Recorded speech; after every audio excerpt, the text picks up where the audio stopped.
Hola, yo soy la doctora María Sol Cabezas Hurtado, soy pediatra, soy parte del programa de docencia e instrucción permanente del SAME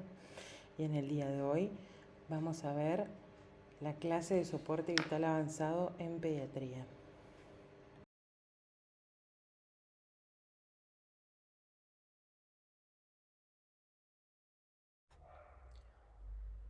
Si bien el paro cardiorrespiratorio en el ambiente pediátrico es algo de relativa baja frecuencia, sigue siendo a nivel global un problema de gran importancia, siendo siempre un escenario casi semitrágico en el cual las víctimas secundarias, su familia y amigos se encuentran involucrados de una parte emocional bastante eh, difícil de manejar, especialmente en el contexto del extrahospitalario y de los primeros respondedores. En aquellos ámbitos en los cuales hay números registrados de paro cardiorrespiratorio, como por ejemplo en Estados Unidos, se calcula de alrededor de que 20.000 lactantes y niños sufren paro cardiorrespiratorio anualmente, y que solo en el año 2015 se han documentado más de 7.000 casos de paro cardiorrespiratorio en el medio extrahospitalario. Son estos paros en el medio extrahospitalario los que nos motivan a llevar la educación de la reanimación cardiopulmonar, el soporte vital básico a la comunidad, ya que estos primeros respondedores, y cuanto más primeros respondedores tengamos, mejor será el resultado del paciente. Nos asegurará una mayor supervivencia posparo y unas mejores condiciones neurológicas posparo. Siempre que tengamos gente que esté entrenada, nuestros resultados serán infinitamente mejores para nuestros pacientes.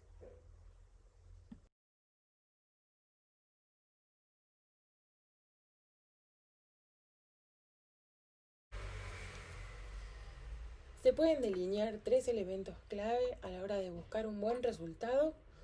en lo que implica el soporte vital pediátrico. El primero de ellos será la utilización de guías de resucitación basadas en la evidencia, como estas que se plantean por la American Heart Association en este año 2020. El segundo será la educación de la población general y de primeros respondedores, ya que el involucrar a la comunidad en esto hará que los números de supervivencia sean cada vez mejores, con cada vez mejor resultado en el contexto del posparo. Es también esto un eslabón básico a la hora de implementar una implementación de la cadena de la vida y un correcto funcionamiento de la misma, ya que al tener una mayor educación de la población, cada uno de los individuos que se involucren podrán cumplir con alguna función sin perder el valioso tiempo que tenemos desde el momento que ocurre el paro. Como siempre, presentamos la cadena de supervivencia, la cadena de la vida, en el intra y en el extra hospitalario.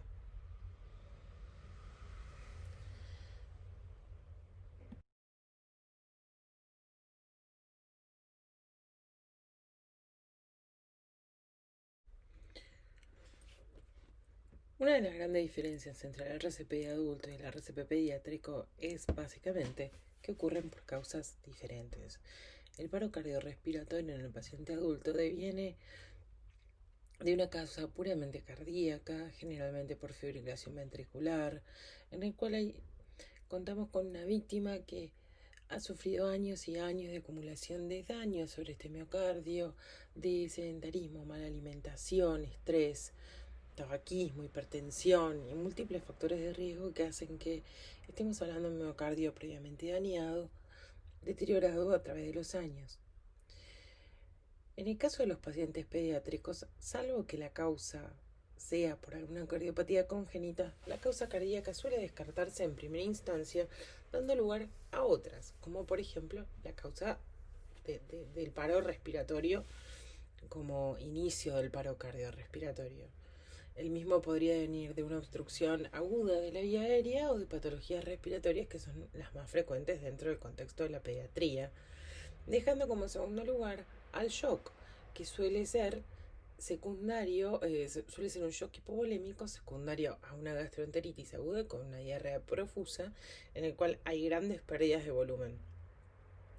En ambos casos esto es predominante más en pacientes pequeños, como por ejemplo lactantes, en los cuales tanto el deterioro respiratorio como la falta de volumen pueden ser subsanados de forma bastante más pobre que en pacientes más grandes. En todo caso, siempre recordar que un niño no es un adulto en miniatura, y dado que su anatomía es diferente, su fisiología seguramente también lo será.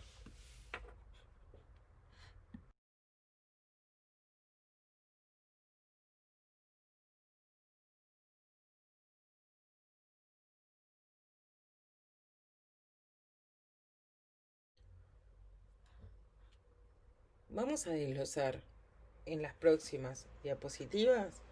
cuáles son los componentes del RCP pediátrico que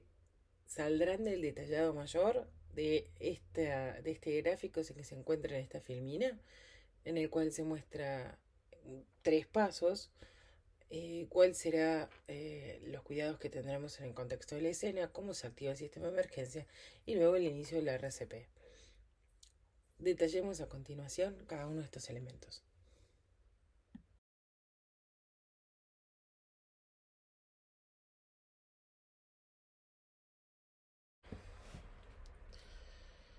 En el contexto del paciente pediátrico siempre queremos recordar que no encontraremos las escenas de violencia que pueden llegar a encontrarse en el contexto de los pacientes adultos que han sufrido algún trauma o paro en una escena pública.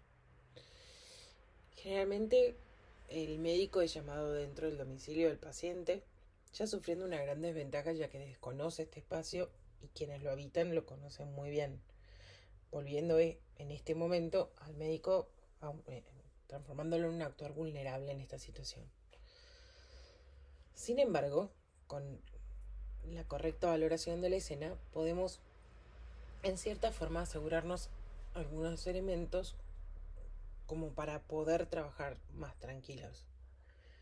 Entre ellos, nosotros siempre recalcamos la importancia de tratar de establecer un vínculo temprano, precoz y seguro con los familiares y quienes rodean al paciente, ya que ellos serán los que mantengan la calma o no durante nuestro accionar y podrán así proveer de un ambiente más seguro o, en caso contrario, determinar de complicarlo. En todo caso, debemos tratar de recordar que la seguridad de la escena será lábil y dependerá no solo de nosotros, sino de cómo se ve afectada el familiar que ha activado el sistema de emergencia, por lo general. En el caso del intrahospitalario, siempre contamos con la ventaja de ser quienes están jugando dentro de un ambiente conocido. Es en el extrahospitalario donde esto toma mayor lugar. Sin embargo, debemos recordar que en todo sentido y en todo contexto, nosotros debemos poder manejar la emocionalidad del lugar, ya que el llamar a seguridad para remover a la familia de la escena en el contexto del paro pediátrico no es lo recomendado, ya que se ve que hay un mejor resultado en el proceso de duelo cuando los padres que deseen ver el proceso de reanimación tengan acceso a hacerlo.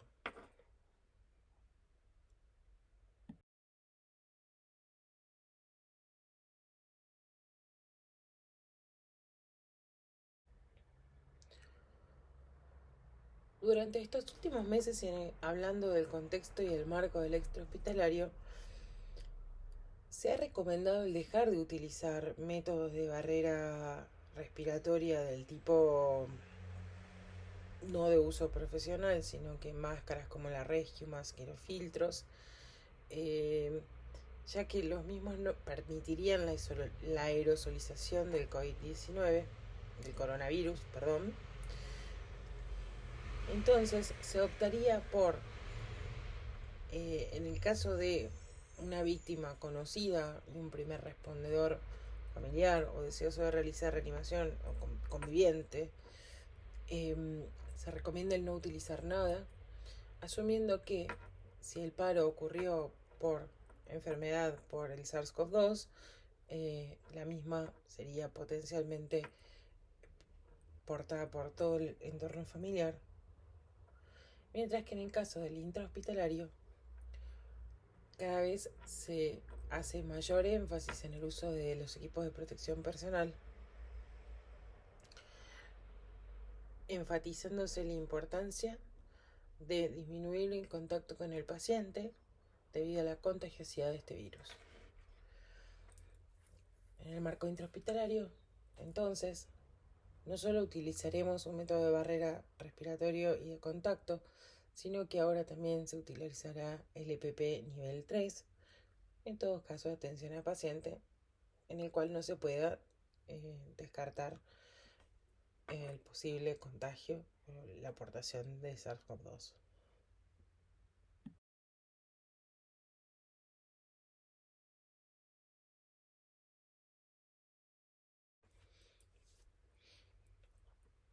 A la hora de la verificación de la conciencia, las normas no han cambiado ni se ha estipulado nada nuevo. Así que en el caso de pacientes que se consideran no traumatizados, nos acercaremos de frente, tomándolo de los hombros. En caso de niños más grandes, los tomamos de los hombros, haciendo cierta presión sobre la articulación acromioclavicular, y se le preguntará si se encuentra bien, si necesita ayuda de ambos oídos. En caso de pacientes lactantes, realizando cierta fijación de la cabeza con la posición del fateo, nos acercaremos hacia zonas inervadas como talones, rodillas y codos, y estimularemos en esas zonas buscando que el paciente retire o emita algún sonido o llore,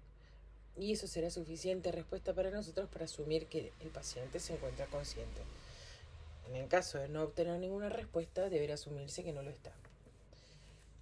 En caso de los pacientes traumatizados o en aquellos que desconocemos estos datos, siempre la recomendación será la misma. Nos acercamos de frente y fijando la cabeza firmemente, sosteniéndola con ambas manos, preguntaremos en ambos oídos si se encuentra bien. Y en caso de no obtener respuesta, el paciente se asumirá como inconsciente y cualquier tipo de respuesta nos dará una respuesta positiva para conciencia.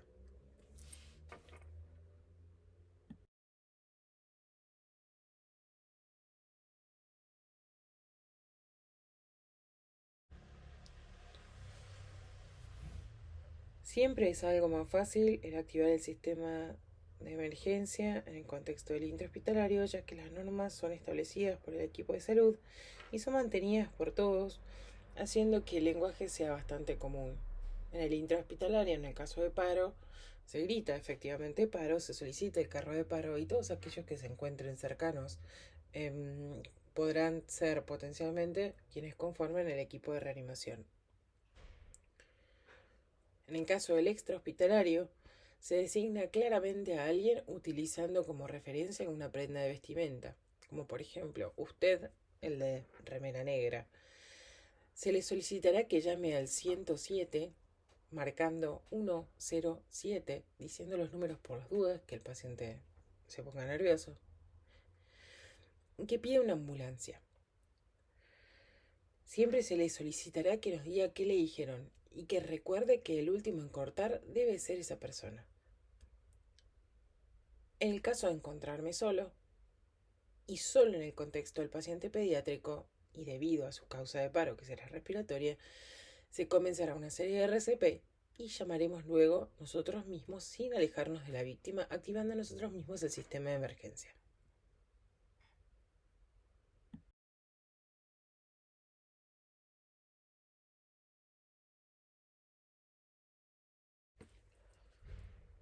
En el caso de las compresiones torácicas, no ha habido modificaciones con respecto a guías previas y se sigue recomendando hacer compresiones en el medio del pecho, utilizando las mamilas del paciente como referencia y haciéndolos un través de dedo por debajo. Y en el caso de pacientes más grandes, 2 traveses de dedo por arriba del apéndice, del apéndice sifoides, ya sea con 2 dedos o con una mano, con compresiones que sean aproximadamente la mitad del diámetro del tórax, entre 100 y 120 latidos por minuto. Se habla, como siempre, la profundidad entre 4 y 6 centímetros, de acuerdo con la edad del paciente, siendo 4 en aquellos lactantes pequeños y hasta 6 en pacientes un poco más grandes. Entre serie y serie de 2 minutos, o sea, 100 latidos por minuto durante 2 minutos, 200 compresiones, continúa la recomendación de realizar un control de pulso y de conciencia,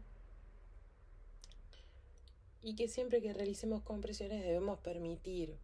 que el tórax vuelva a su posición inicial para así dejar que ocurra el tiempo diastólico del corazón con el llenado del mismo. En el caso del intrahospitalario, con el paciente ventilado con bolsa máscara, y en el caso aún específico de 2 rescatadores, se siguen recomendando ciclos de 30x2, 5 ciclos en 2 minutos, e inclusive de 15x2 cuando los 2 rescatadores están entrenados en RCP pediátrico. En todos los casos se utilizará oxígeno al 100%.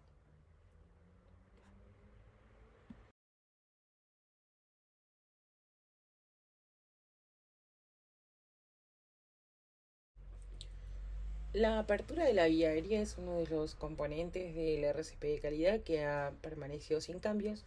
recordando que en el caso de pacientes no traumatizados se sigue recomendando la apertura con la nariz en posición de olfateo, la cabeza en posición de olfateo o nariz al cenit,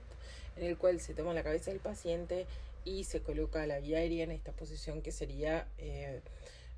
favorable en su apertura en pacientes menores, en infantes y lactantes, llegando tal vez hasta la hiperextensión cervical en caso de pacientes mayores. En aquellos pacientes con antecedentes de trauma, como siempre, se indicará que la apertura de la vía aérea se siga realizando con subluxación mandibular para poder mantener así la columna cervical fija.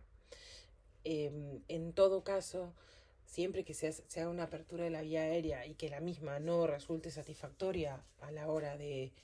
emplearse técnicas de ventilación, deberá considerarse la posibilidad o la necesidad de realizar una intubación orotraqueal, así sea precoz y realizada en el extrahospitalario. Siempre se deben evaluar las medidas que se tomarán con el paciente con respecto a las posibilidades que se podrán tener con el mismo.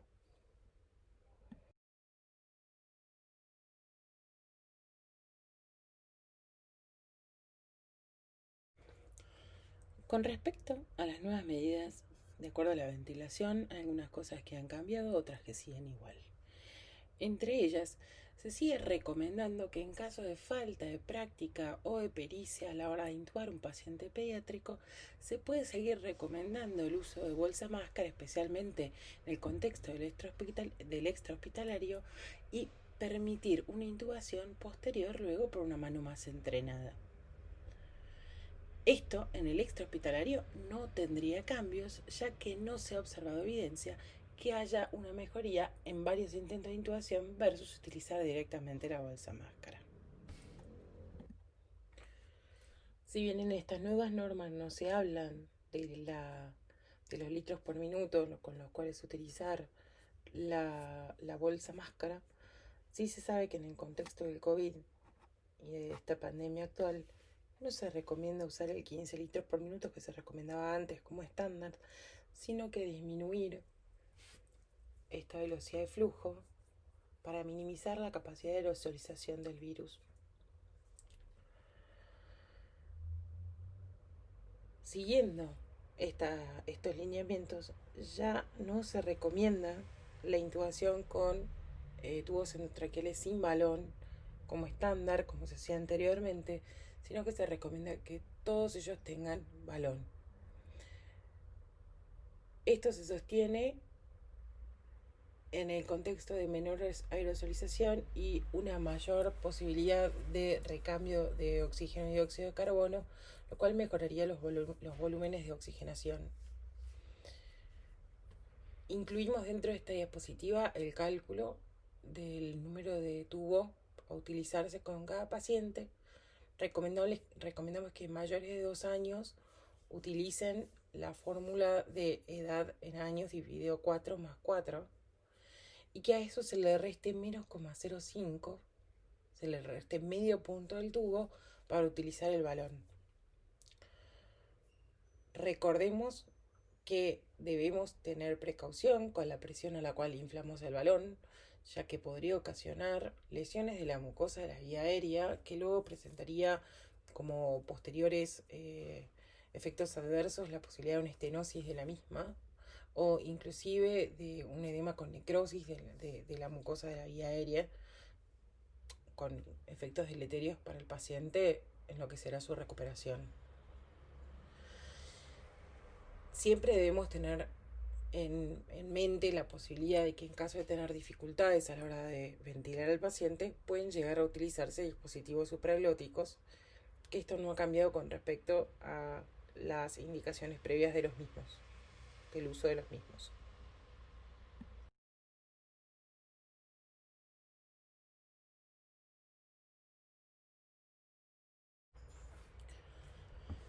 En el caso de que se pueda obtener tanto un desfibrilador semiautomático como un desfibrilador manual, siempre se solicitará. Si bien es común que el paro sea de causa respiratoria y el mismo tal vez no deba activarse y utilizarse para descargar sobre el paciente, siempre es útil tenerlo para controlar y es útil el desfibrilador semiautomático en el extrahospitalario para marcar el ritmo. Así que si está, se solicita y se utiliza. Sin embargo, las recomendaciones actuales nos hablan que sobre los desfibriladores semiautomáticos deberíamos conseguir atenuadores pediátricos a la hora de utilizarlos y no utilizarlos con su carga completa, o utilizar aquellos que tengan dosis pediátrica. Además está decir que en caso de que no existiera ese en el espacio, se solicitará de todas maneras, especialmente teniendo en cuenta que probablemente el ritmo de paro no sea una fibrilación ventricular. En el caso de los desfibriladores manuales, en el contexto del intrahospitalario, se utilizarán dosis de 2 joules por kilo inicialmente y las subsiguientes serán de 4 joules por kilo. Esta recomendación no ha cambiado con respecto a años previos.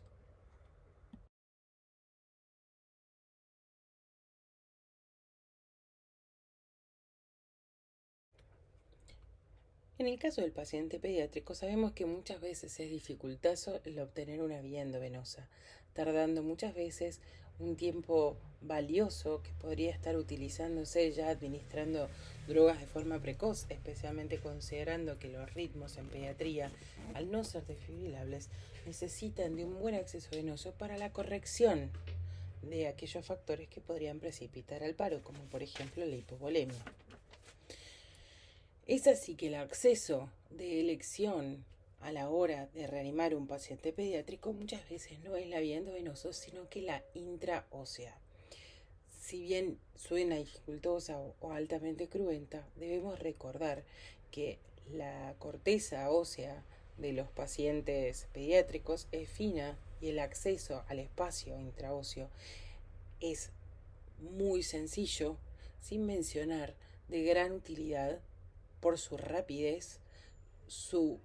el hecho de que no se colapsa y que puede utilizarse tanto para la administración de drogas como de fluidos e inclusive en algunos casos el obtener en algún laboratorio como por ejemplo el medio interno. A la hora de administrar drogas, las recomendaciones actuales que siguen sin cambios es administrar adrenalina a 0,01 miligramo por kilo en intervalos de 3 a 5 minutos, es decir, en una serie sí y en una serie no. En el caso de la amiodarona se utilizarán dosis de hasta 5 miligramos por kilo y se utilizarán en bolo, seguido siempre de un bolo de solución fisiológica.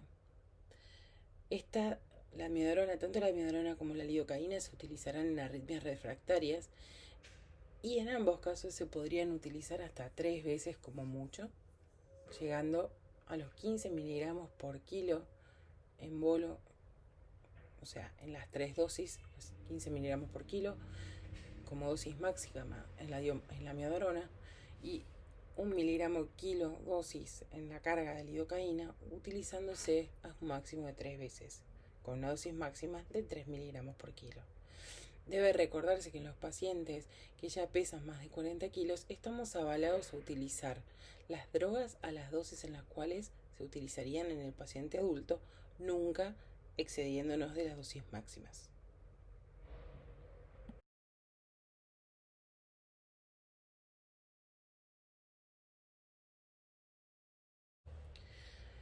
Desde ya el algoritmo que se sigue a la hora de hacer la reanimación infantil es muy similar a la del adulto,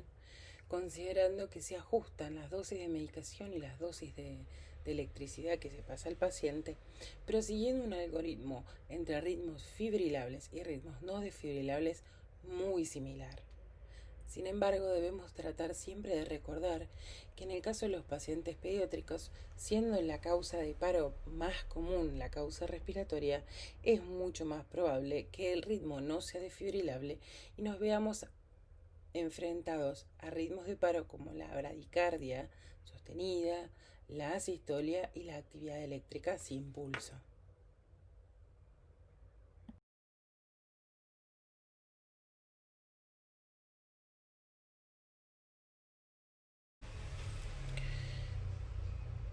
Como ya dijimos anteriormente, el paro cardiorrespiratorio en el contexto del paciente pediátrico depende no de la patología cardíaca por lo general, sino de que múltiples patologías, muchas de ellas con obstrucción de la vía aérea. Si algo que tenemos que tener en claro es que hasta que no corrijamos la causa del paro, el paciente continuará en paro. Y esto persistirá hasta que el mismo sea adecuadamente corregido o devenga su muerte. Es así que debemos considerar estas 11 patologías divididas en 6H y 5T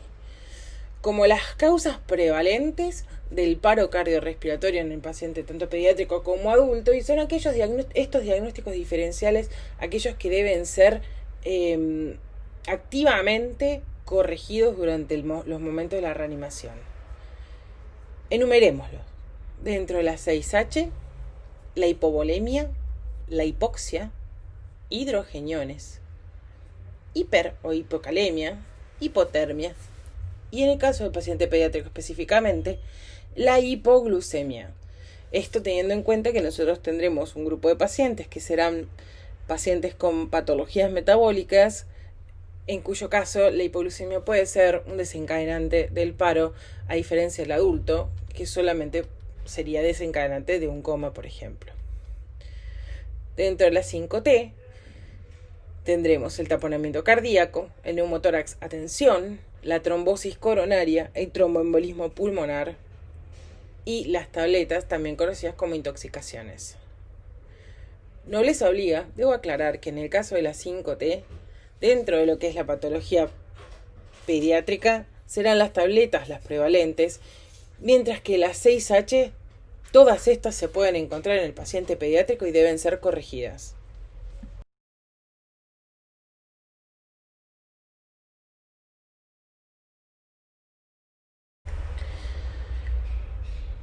En el caso del RCP neonatal debemos tener en cuenta que esta es una especialidad completamente diferente y que debe ser manejado en lo posible por el neonatólogo. Sin embargo, son muchos los casos en los cuales la primera línea de llamada dentro del sistema de salud es el servicio de pediatría, por lo cual debemos tener en cuenta algunas particularidades. Entre ellas, dentro de lo que es la RCP neonatal, a diferencia tanto de los adultos como los niños, cuando se decide que va a comenzarse, que esto es con latidos por minuto menores a 60, se debe considerar el realizar un acceso a la vía aérea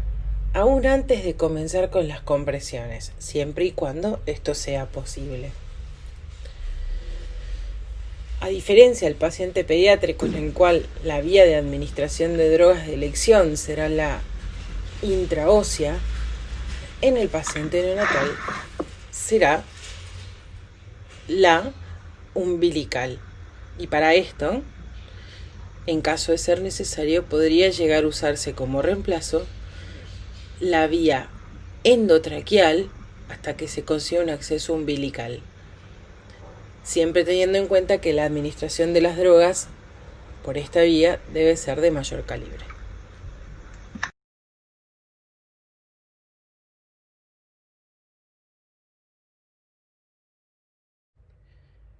Muchísimas gracias por su atención. Quedamos a su entera disposición en el mail que figura